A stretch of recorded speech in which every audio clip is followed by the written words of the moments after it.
Perkenalkan, nama saya Andini, kelas 1A, Prodi D3 Kebidanan Poltekkes Kemenkes Palembang. NIM FO 7124120033. Apa itu janin? Janin adalah mamalia yang berkembang setelah fase embrio dan sebelum kelahiran. Sistem peredaran darah janin ditentukan oleh faktor-faktor sebagai berikut. 1. Foramen ovale merupakan lubang sementara di antara serambi kiri dan serambi kanan yang memungkinkan sebagian darah masuk dari vena cava inferior menyeberang ke serambi kiri. Alasan pengalian ini adalah darah tidak perlu lagi melewati paru-paru karena telah terorganisasi. Lubang ini akan tertutup sesudah bayi lahir. 2. Ductus arteriosus Botali merupakan saluran yang menghubungkan antara arteri pulmonalis dan aorta.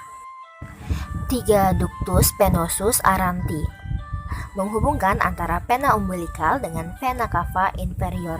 Pada titik ini darah bercampur dengan darah yang telah diambil oksigennya yang kembali dari tubuh bagian bawah. 4. Vena umbilicalis memanjang dari tali pusar menuju ke bagian bawah hati dan membawa darah yang mengandung oksigen dan sari makanan. Ia memiliki cabang yang bertemu dengan vena porta dan masuk ke hati. 5.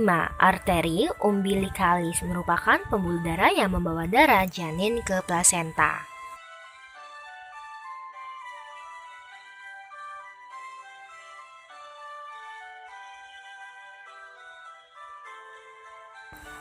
Komponen atau organ yang terlibat dalam pembuluh darah janin. 1. Plasenta, tempat terjadinya pertukaran darah bersih dengan darah yang kotor. 2. Umbilicalis, mengalirkan darah dari plasenta ke janin dan dari janin ke plasenta.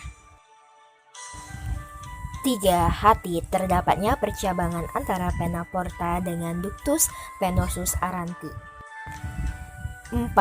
Jantung, terdapatnya foramen ovale yang langsung menyalurkan darah dari atrium dextra ke atrium sinistra. 5.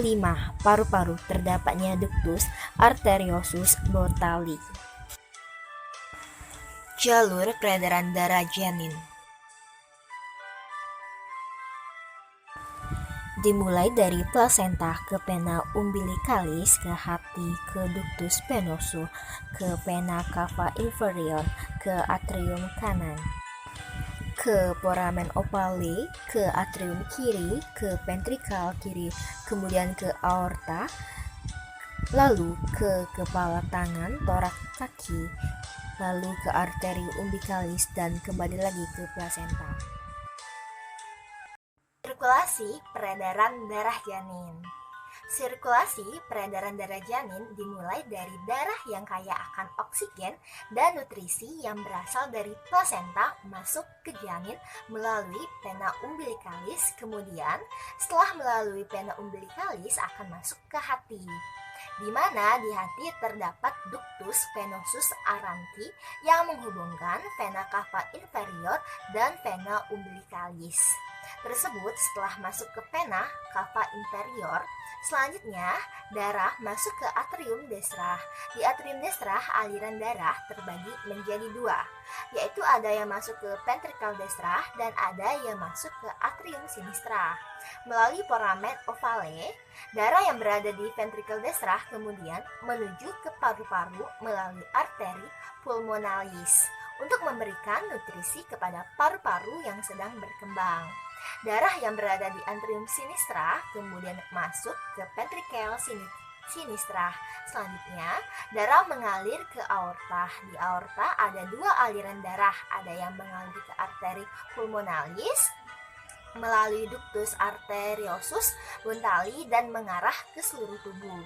Selanjutnya, darah yang banyak mengandung karbon dioksida dari seluruh tubuh masuk ke arteri umbilicalis dan kembali ke plasenta. Setelah itu terjadi perputaran kembali dari awal. Sirkulasi darah janin setelah lahir.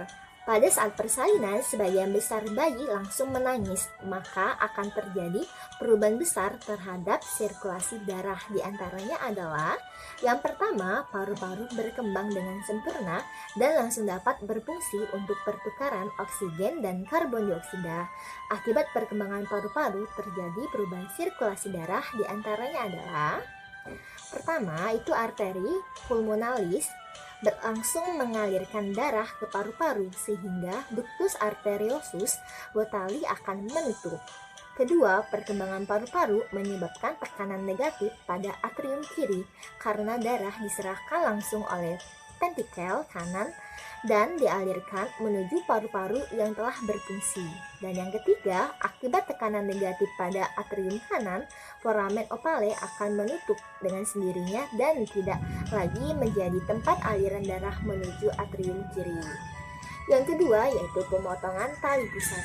Tali pusat dipotong setelah bayi menangis dengan nyaring sehingga akan menambah jumlah darah bayi sekitar 50%. Nah, dengan dilakukannya pemotongan tali pusat, berarti perubahan sirkulasi pada bayi telah berubah menjadi sirkulasi orang dewasa. Baiklah, sekian penjelasan saya tentang sistem peredaran darah pada janin. Saya akhiri, wabillahi taufiq wal hidayah. Wassalamualaikum warahmatullahi wabarakatuh.